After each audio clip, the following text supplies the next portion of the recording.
Hello good evening साथीहरू सबैजना कस्तो हुनुहुन्छ उम्मेद छ सबैजना ठिकै हुनुहुन्छ होला है। आज चाहिँ कति दिन बाद मैले एउटा नयाँ रेसिपी लिएर आएको छु करेलाको। अन्त सबैजना चाहिँ करेला मन पराउँदैन, तर आज चाहिँ मैले डिफ्रेन्ट टाइपको अलिकति डिफ्रेन्ट भएर बनाउँछु। तपाईँहरू हेर्दै गर्नुहोस्, यस्तो प्रकारले बनाएपछि चाहिँ तपाईँहरूलाई पनि अब मिठो लाग्छ अनि खानु मन लाग्छ है। त्यो करेलाहरूलाई मजाले मैले बोइल गरेँ टमाटरहरू उयो गरेर। अन्त टमाटर लसुनहरू मजाले पेस्ट गरेर राखेँ। अनि करेला बोइल गरेको करेलाहरू भित्रबाट सबै निकालेर त्यो सानो सानो गरेर काटेर काटेर त्यसै अलग्गै फ्राई गऱ्यो। तपाईँले हेर्न सक्नुहुन्छ, त्यो फ्राई गरेर चाहिँ अलग्गै उठाएर राख्नु पऱ्यो।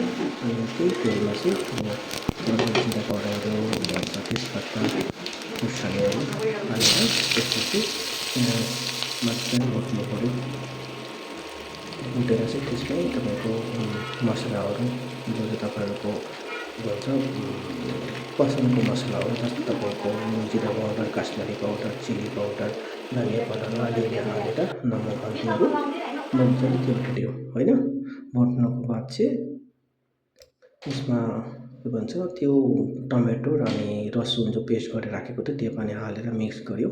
त्यसमा मजाको ग्रेभी हुन्छ है। त्यो ग्रेभीलाई मात्रै मजाले तपाईँको पकाउनुपर्छ। त्यहाँबाट चाहिँ तेल निस्किनुपर्छ पकाउँदा। त्यति बेला चाहिँ त्यो फ्राई गरेको करेलाहरू हालिदिनुहोस् है। हालेर अलिकति पानी हाल्नुहोस्।